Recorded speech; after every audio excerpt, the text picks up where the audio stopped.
에스겔서는 사실 그 에슬은 그 70년 그 포로 시대 때 이루어진 일이잖아요. 그래서 실질적으로 열왕기가 다 끝나고 또 에레미야 선지자나 그 하박국 이 선지자들이 다 끝난 이후에 그 에스겔의 이야기가 배치가 되는 겁니다. 근데 에스겔서는 이스라엘 심판과 회복에 관한 책이에요. 그러니까 여호와긴 왕이 사로잡힌 5년에 갈대아 그발 강가에서 소명을 받는 그 에스겔은 네 가지 상징을 통해 또 예루살렘의 멸망의 징조를 말하고 또 멸망당할 또 이유에 대해 예언합니다. 그러니까 거짓 선지자들과 우상 숭배자들이 벌을 받을 것과 예루살렘이 형벌을 받는 것이 또 당연한 것임을 또 말하고 또 계속해서 포도나무 비유를 통해 유다가 받는 어떤 형벌을 말하면서 또 메시아의 탄생을 예언하며 또 회개하라고 외칩니다. 그러니까 예루살렘 멸망 직전에 최후의 경고에 대한 어떤 그 예언한 예스겔은 이스라엘의 어떤 인접 국가 두로, 시돈, 뭐 애굽 등에 대해서도 심판을 예언합니다. 그리고 아수르의 멸망을 상기시키면서 애굽의 바로에 대한 애가를 부릅니다. 이어서 이스라엘의 회복을 또 예언하고 또 계속해서 마른 뼈들이 회생하는 이 환상을 통해 또 이스라엘의 부흥을 묘사하고 또 곡과 마곡의 전쟁과 새 성전에 대한 또 환상을 말해요.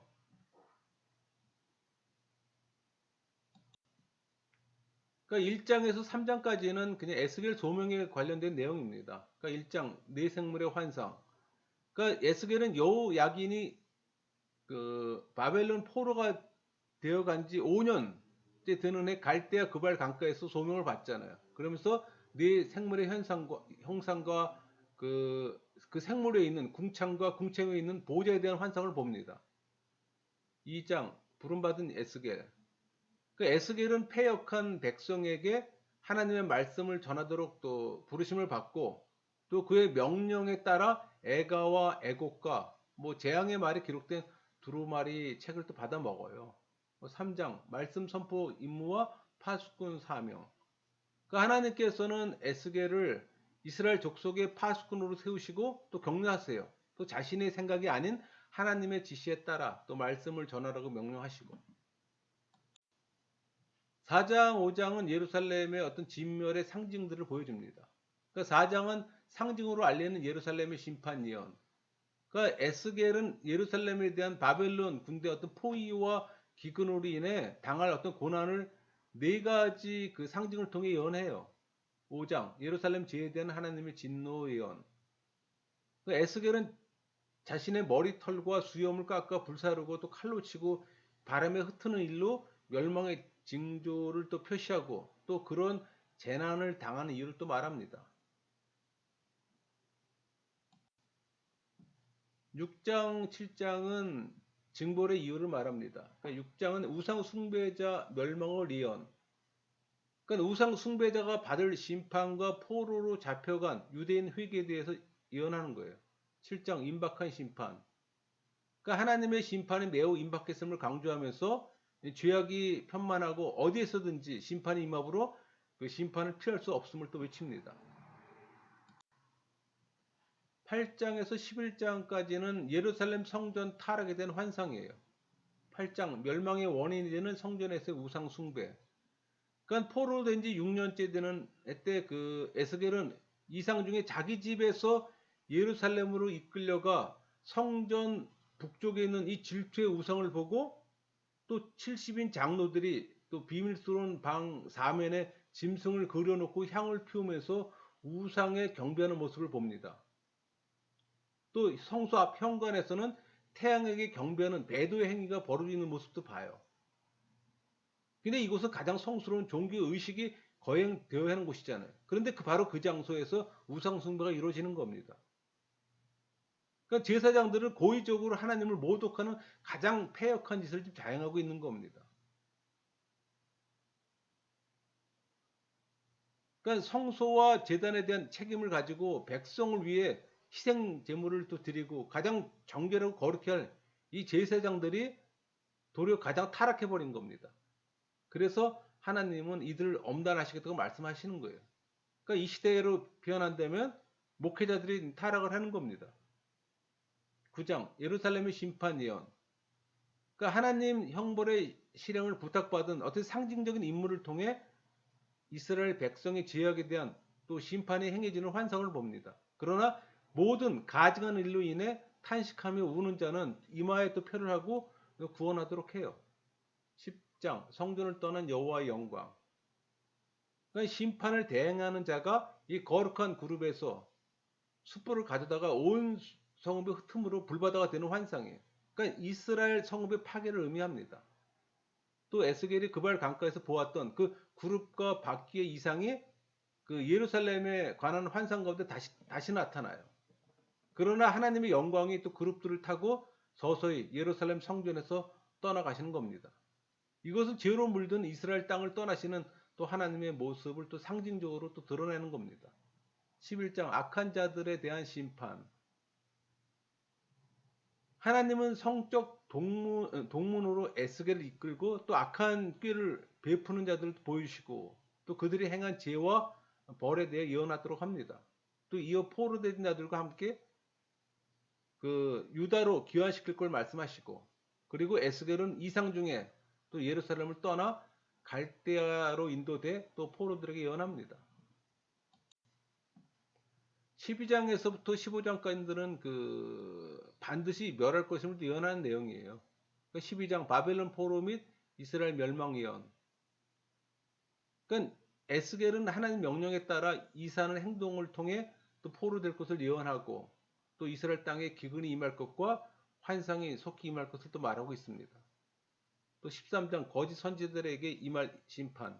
그러니까 하나님은 에스겔에게 황무지에 있는 여호와 같은 거짓 선지자들이 멸망과 또 정직한 사람의 마음을 괴롭게 하는 여자 예언자의 또 재난을 진술케 합니다.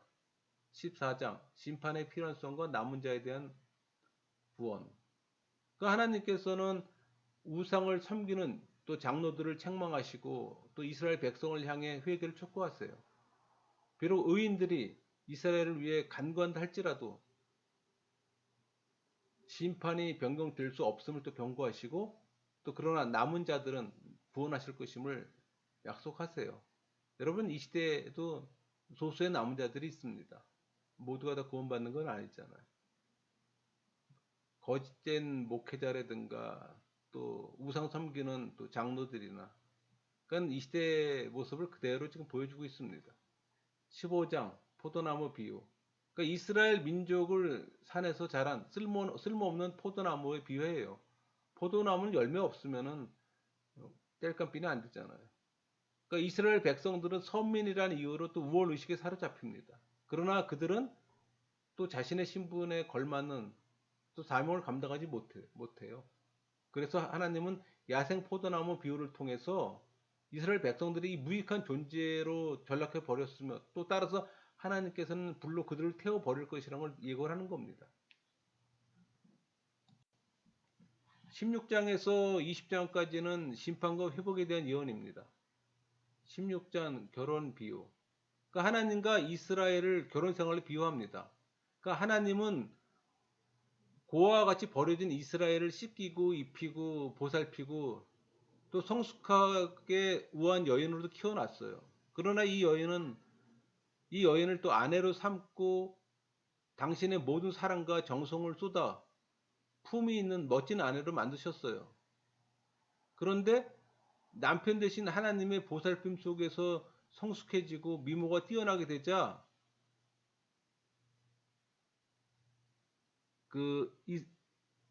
이 아내 이스라엘이지. 이스라엘은 지아비를 버리고 다른 산에 그러니까 아수르와 바벨론의 우상을 섬기는 간음을 자행합니다. 이렇게 창기처럼 더럽혀진 간부를 하나님은 그녀의 가증한 행위들을 보응해 그녀의 영광을 거름더미 속에 던질 것을 선언하셨어요. 그러나 또 이처럼 이스라엘이 더럽혔음에도 불구하고 또 장차 하나님은 영원한 또 언약을 그들과 다시 맺어 또 관계를 회복시킬 것을 약속하세요. 참 오래 기다리시죠? 17장 독수리와 포도나무 비유. 그러니까 바벨론과 애굽을 상징하는 두 독수리. 또 유다를 상징하는 포도나무, 이 비유를 통해 유다가 받을 형벌을 또 말하고, 또 다윗 왕가에서 메시아가 탄생할 것과 그 메시아 왕국의 행복을 또 예언합니다. 18장 심판과 구원의 개별성 및 회개의 촉구. 그러니까 하나님의 심판이 이 불공정하다는 이 백성들의 항의에 대한 또 에스겔의 변론으로, 사람이 멸망받는 것은 자기 죄 때문이지 결코 선조들의 죄 때문이 아니라고 주장하면서 또 회개를 촉구합니다. 19장 비유를 통한 유다 왕들의 멸망에 대한 애가. 그러니까 한때 유다는 다윗 가문과 맺은 하나님 언약에 의해 또 찬란한 빛을 발했잖아요. 그러나 이제 그 유다의 왕들은 애굽과 바벨론의 포로로 잡혀가고, 또 만국을 다스릴 홀은 꺾여도 퇴색해 버리고,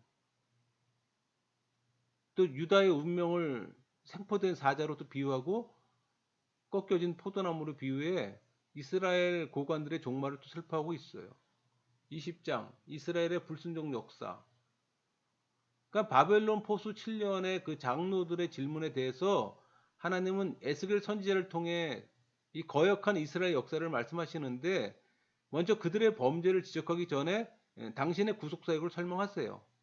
하나님은 그들을 택하셨고 또 언약을 체결했고 또 애굽에서 불러내 가나안 땅으로 인도하고, 그러나 그들은 하나님 앞에 범죄했고 율례를 더럽혔고 또 안식일을 범했고 우상을 숭배했어요. 그러니까 하나님은 그들을 책망하시고 그들의 정결을 위해 또 심판하실 것을 말씀하신 후에 미래에 있을 그들의 회복을 또 약속하세요. 곧 바벨론에서 귀환한 자들이 참 예배를 회복하고 자신들의 죄를 회개하게 될 것을 말씀하세요. 사실 여러분, 우리가 구약 역사서를 보면은 이스라엘 백성들은 숱한 우상 숭배를 합니다. 뭐 그렇게 많은 선지자를 보냈지만 결코 그들은 우상 숭배는 걸 버리지는 않았어요. 근데 재밌는 사실은 바벨론 포로 70년 후부터는 우상 숭배가 다 사라집니다. 그게 여러분 좀 특별한 상황이에요.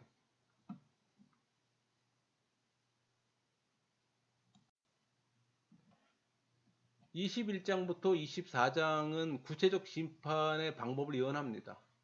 그러니까 21장 칼 비유를 통한 유다와 암몬의 파멸 예언. 그러니까 이 칼은 예루살렘에 임할 하나님 심판이 예리하고 신속하게 집행될 걸 암시해요. 여기서 그 암몬 족속의 운명은 유다의 운명과 근본적 차이가 있어요. 그것은 유다는 심판 중에서도 회복의 예언이 있으나 암몬에게는 없어요. 곧 택함 받은 자는 심판 가운데서도 하나님의 회복을 입으나 버린 자에 대한 하나님의 심판은 최종적이라는 겁니다. 22장 예루살렘의 죄악과 심판 경고. 그러니까 유다가 하나님의 심판, 곧 바벨론 공격을 피하지 못할 이유를 상세히 기록하고 있어요. 예루살렘이 행한 종교적 죄와 또 피를 흘리고 약한 자들을 학대한 사회적인 죄상을 말하면서 또 그들이 풀무 속에 찢기와 같이 녹아질 거라고 말합니다. 그리고 선지자, 제사장, 방백, 백성들 모든 계층에 속하는 자들의 죄를 말하고 있습니다. 23장 두 음료 비유를 통한 유다와 사마리아의 음행. 그러니까 여기서 사마리아는 북이스라엘을 의미하고 예루살렘은 남유다를 의미합니다. 그러니까 사마리아와 예루살렘을 오올라와 오올리바 두 자매로 비유하는 거예요. 그들의 음행과 형벌을 말하고 심판을 선언합니다. 그러니까 오올라는 사마리아를 상징해요. 이 오올라와 아수르 남자의 행음은 이 사마리아의 그 아수르에 대한 정치적 예속 관계 측면에서 주로 거론됩니다. 그러니까 여기서는 이 사마리아가 아수르의 우상을 숭배한 가증한 죄를 말하는 거고, 오올리바는 예루살렘을 상징해요. 근데 이 오올리바는 오올라 이 사마리아의 음행으로 인한 심판을 목격하고도 형보다, 그러니까 언니보다 더 가증한 음행의 죄를 저질렀음을 통해 또 예루살렘이 바벨론과 더불어 또 심각한 음행에 빠졌음을 또 보여줍니다. 24장 가마 비유와 아내 죽음의 비유를 통한 예루살렘 심판 예언. 그러니까 24장은 에스겔서 전체의 어떤 전환점이 되는 부분이에요. 그러니까 전반부에 나타난 유다 심판 예언이 최종적인 결말에 이르러 현실로 나타나는 부분을 얘기합니다. 그러니까 사로잡힌 지 9년이 된 이 에스겔은 이 끓는 가마 비유를 통해 예루살렘에 대한 또 하나님의 형벌을 예언하고 또 자기의 어린 아내 죽음에 슬퍼하지 않고 자제함으로 또 앞으로 예루살렘 멸망 때 있을 이 국민적 슬픔에 대한 본을 보여줄 뿐 아니라 하나님의 목적을 위해 자신의 개인적 슬픔까지도 인내합니다. 그러니까 지금까지 에스겔은 이 상징과 비유로 예루살렘 멸망에 대한 하나님의 심판을 증언해 왔어요. 다시 말해서 예루살렘이 죄를 회개하고 주께 돌이켜야만 심판받지 않을 것이라는 경고의 예언이었습니다. 그러나 그들은 회개치 않고 심판이 시작되자 이제 에스겔 예언은 그 성격을 탈바꿈합니다. 그러니까 에스겔은 예언의 내용과 어조를 바꿔 이스라엘의 회복에 대한 하나님의 자비하신 구원 계획과 또 이스라엘을 핍박하고 예루살렘 멸망을 조롱하던 이 이방인들에 대한 심판을 또 새롭게 예언하게 되었어요. 25장서부터 32장까지는 그러니까 유다와 이스라엘에 대적한 멸망들에 대한 심판 예언이에요. 25장 암몬, 모압, 에돔, 블레셋 심판. 그러니까 예루살렘과 유다에 관한 그 어둡고도 우울한 이 에스겔의 예언은 예루살렘 함락과 함께 성취됩니다. 그러니까 예루살렘 패망의 소식을 듣는 순간부터 에스겔은 이스라엘 장래의 회복에 대한 예언을 시작해요. 그러나 이스라엘이 회복되려면 그 전 단계가 그 이스라엘에 둘러싼 이방 세력들이 먼저 제거돼야 하는 게 전제예요. 그래서 하나님은 그 이스라엘과 유다 멸망에 영향을 끼친 나라들 차례로 심판하실 것을 또 에스겔을 통해 예언합니다. 먼저 그 유다 멸망을 기뻐하는 암몬 족속과 모압 족속에 대한 멸망에 대한 예언과 또 끄떡지게 이스라엘을 대적한 에돔과 블레셋 멸망에 대한 예언이에요. 26장은 두로의 심판. 그러니까 바벨론 포로된 지 11년째 되는 에스겔은 두로가 죄로 인해 멸망당하고 하나님의 심판이 있을 걸 선포합니다. 27장, 28장 두로와 시돈에 대한 심판 예언. 그러니까 26장은 두로의 멸망을 기뻐하는 내용인 반면에 27장은 두로의 멸망을 애도하는 내용이에요. 근데 여러분 그 대적의 멸망을 슬퍼하는 것은 뭐 그들에 대한 어떤 유호적 어떤 연민에 나온 것이 아니라 그들의 멸망에 대한 어떤 확실성을 강조하기 위한 겁니다. 그러니까 하나님께서는 이 에스겔에게 두루의 영광과 아름다움 그리고 그들의 강한 군사력을 찬양하고 그 모든 영광의 멸망에 대해 애가를 지게 하셨어요. 그러니까 이어서 하나님께서는 이 에스겔을 통해 자칭 신이라고 하던 두루 왕의 패망과 시돈에 대한 하나님의 심판을 예언하셨고 또 이스라엘의 회복을 약속하신 겁니다. 29장 30장 애굽에 대한 심판 내용. 그러니까 29장은 애굽에 대한 심판이 선언됐어요. 그러니까 애굽 왕 바로는 스스로 조물주로 자처했잖아요. 또 이스라엘은 이런 애굽을 하나님보다 더 의지했고 그래서 하나님은 이 애굽의 교만을 꺾고 이스라엘이 다시는 인간을 의지하지 못하도록 애굽을 심판하는 겁니다. 그러니까 하나님께서는 애굽 왕 바로와 애굽의 파멸이 느부갓네살에 의해 이루어졌지만 그들의 패망은 잠깐 동안 멸망으로 40년 후에 또 부분적으로 회복될 걸 예언하셨어요. 그러나 하나님께서는 이 애굽이 멸망하는 날에 애굽 동맹국들도 망할 거를 또 예언하세요. 그러니까 이 애굽의 멸망은 하나님께서 느부갓네살을 강하게 붙드시고 바로를 약하게 하신 결과임을 또 설명합니다. 31장 아수르의 영광과 몰락에 비유된 애굽의 운명. 그러니까 사로잡힌 지 11년째 되는 에스겔은 레바논의 번성한 백향목을 예로 들어서 애굽 왕 바로의 영광을 과거 아수르 영광에 비유합니다. 그러니까 아수르의 영광과 이 몰락을 애굽에게 상기시킴으로써 애굽으로 하여금 또 번영으로 인한 교만 때문에 또 멸망당할 걸 예견하시는 거예요. 32장 바로에 대한 애가. 그러니까 에스겔이 그 이듬해 12년, 그러니까 포로로 온 지 12년 되는 해 애굽 바로를 바다의 큰 악으로 비유하면서 하나님의 심판의 그물을 피할 수 없음을 또 말하고 또 하나님 말씀에 따라 또 애가를 지어 부릅니다. 33장부터 37장까지는 그 하나님 나라 백성의 회복입니다. 33장 파수꾼 에스겔. 그러니까 지금까지 에스겔은 이스라엘과 그 주변 열방들의 죄악을 예리하게 지적했어요. 그로 인한 또 하나님의 준엄하시고 또 공의로우신 또 심판을 계속 예언해 왔고. 그러나 일단 그 예루살렘의 멸망으로 하나님의 심판이 성취되자, 그러니까 이스라엘 민족에 관한 에스겔의 예언은 더 이상 심판이 아니에요. 그들을 회복하시고 구원하시겠다는 위로와 평강의 메시지로 전환되는 겁니다. 그래서 하나님께서는 에스겔에게 이 파수꾼의 사명이 있음을 말하고, 또 약한 자라도 회개하면 구원받을 것임을 또 말하고, 회개치 않는 자와 말씀을 듣고도 행하지 않는 자들을 책망해요. 34장 거짓 목자와 참 목자. 그 하나님께서는 양떼를 돌보지 않고 자신의 욕심만을 채우는 이 거짓 목자들에 대해 심판을 예언하세요. 또 참 목자이신 하나님 자신이 이 백성들을 친히 찾으시고 기르실 걸 약속하십니다. 여러분, 그 종교가 타락을 하고 다시 회복하고 부흥하기 위해서는 참 목자가 필요해요. 그러나 그렇지 못하는 것은 거짓 목자가 많기 때문인 겁니다. 그걸 지금 지적하시는 거예요. 35장 에돔의 멸망. 그러니까 35장에는 세일산에 대한 하나님의 심판의 내용이 기록되어 있어요. 그러니까 세일산은 에돔 족속을 가리키는 어떤 수학적 표현이에요. 그러니까 하나님께서는 그들을 진멸하시겠다는 강한 의지를 표현하신 겁니다.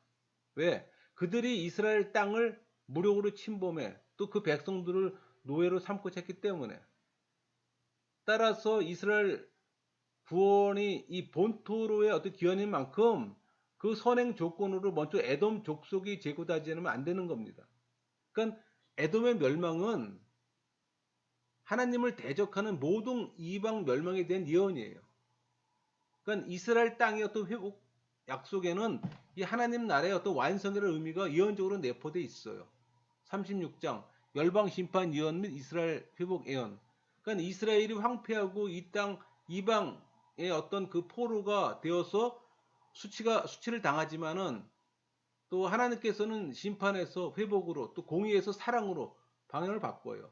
그러니까 이스라엘의 회복되고 구원될 것을 예언하는 겁니다. 37장 마른 뼈 환상과 막대기 예언을 통한 회복 예언. 그러니까 에스겔은 이스라엘 회복을 외칩니다. 새로운 지도자, 회복된 땅, 뭐 재건된 성읍, 그리고 메시아 시대의 특징들을 말해요. 그러나 백성들의 반응은 회의적입니다. 그러니까 예루살렘의 멸망은 신앙의 파산을 의미했고 성읍의 재건만큼이나 신앙의 재건도 어려웠던 거예요. 이 땅에 종교의 타락이 쉽게 회복되지 않는 이유가 바로 그런 겁니다.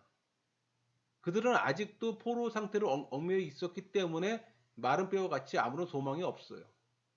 그러나 이 모든 것이 어두운 어떤 절망의 상태에 빠지는 상황 속에 에스겔은 또 불가능을 가능케 하시는 또 하나님의 능력을 발견한 겁니다. 그러니까 하나님의 의도가 이스라엘을 회복시키는 거라면 또 위대한 기적을 일으켜서라도 반드시 그 일을 이루실 겁니다.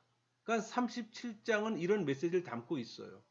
마른 뼈들이 살아나서 큰 군대를 이루는 이 환상은 이스라엘 민족이 회복될 걸 뜻하는 겁니다. 그리고 두 막대기로 하나를 만드는 상징은 분열된 어떤 유다와 이스라엘이 다시 연합해 한 국가를 이루게 될 것도 의미해요. 38장, 39장은 곡에 대한 예언, 곡의 침략과 패배입니다. 이 곡과 마곡에 대한 그 이야기는 참 많이들 다양하게 표현들 하는데 성경적으로만 말씀드릴게요. 곡과 마곡이 전쟁을 일으켜 이스라엘을 침략하지만 하나님은 그들을 심판해 곡은 형벌을 받고 이스라엘은 승리합니다. 그리고 이 곡의 죽은 자들의 시체를 새와 짐승이 먹을 걸 또 예언해요. 또 이스라엘 기국에 대한 하나님의 약속을 또 말하고. 그러니까 이스라엘을 공격하는 최후의 원수를 또 곡으로 상징합니다. 이 곡의 연합군 공격은 하나님으로부터 축복을 받기 전에 겪어야 할 큰 시련이기도 합니다. 근데 여기서 이 곡은 마곡 지역의 통치자로 경건치 못한 백성들의 사악한 지도자를 상징하는 겁니다. 그러니까 상징이기 때문에 다양하게 활용될 수가 있겠죠. 40장에서 48장까지는 성전에 관한 환상입니다. 40장 다시 회복되는 성전들에 대한 환상. 그러니까 사로잡힌 지 25년째는 그 예루살렘 정이 함락된 지는 14년 만에 에스겔은 이상 중에 또 예루살렘으로 이끌려 성전의 자세한 모습을 봅니다. 41장 성전 내부의 환상. 그러니까 하나님은 에스겔에게 이 모세 성막과 솔로몬 성전에 있어서 성소와 지성소에 해당하는 부분으로 이 성소문의 규격, 뭐 제사용품을 보관하는 골방, 부속 건물, 그런 또 뭐 벽의 장식을 보여주십니다.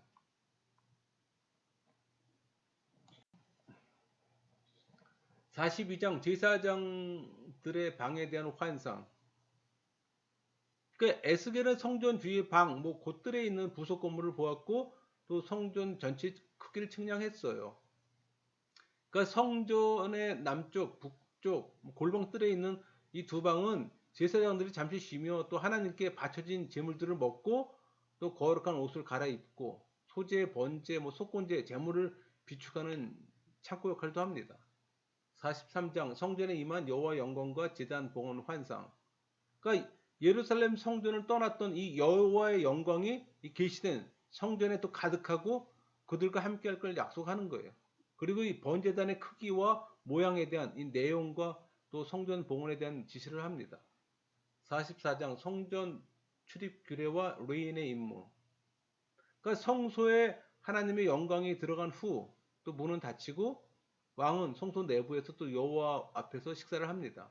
그러니까 북문으로 인도함을 받은 에스겔은 그 여호와 전에서 봉사할 수 없는 이방인이 들어오지 못하게 할 것을 또 지시받고 성전에서 이 봉사하는 제사장으로 레인을 구별할 것과 제사장직을 수행하는 데 따른 여러 규례를 또 말합니다.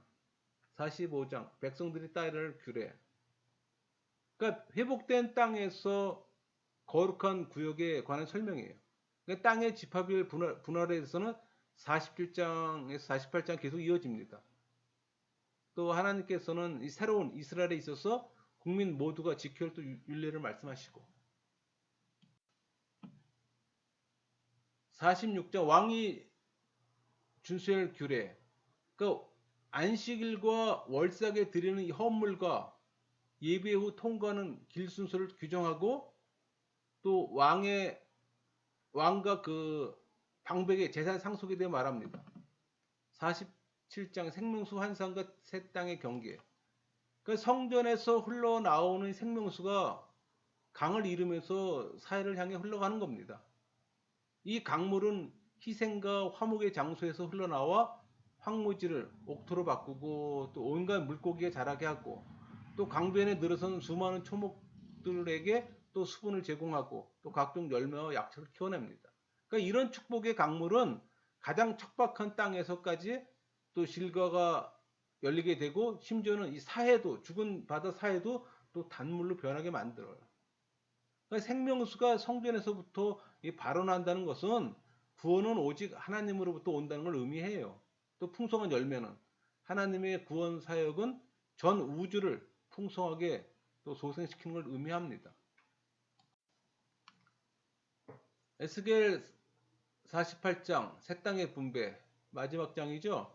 그러니까 새 땅의 분배에 있어서 이 헌납한 땅의 북쪽에 거주하는 7지파의 분포와 이 헌납한 땅을 이스라엘 민족이 거주하는 중간에 두고 그 중심에 또 성소를 설정할 것을 또 설명해요. 그러니까 나머지 지파 남쪽이죠. 제비 뽑아 나눌 것과 12지파 이름을 문에 붙일 것을 또 대해서 설명합니다. 이때 이제 쓰여진 시편이 107편인데 구속받은 자의 찬양, 그러니까 구원 받을 만한 자격이 없는 백성들을 구원해 주시고 또 고난 중에 함께 하신 또 여호와께 감사하며 찬양합니다. 그러니까 이 시는 바벨론 포로 시대와 관련된 경험들의 묘사가 포함되어 있고 또 시 전반적 사상이 포로기 시대야.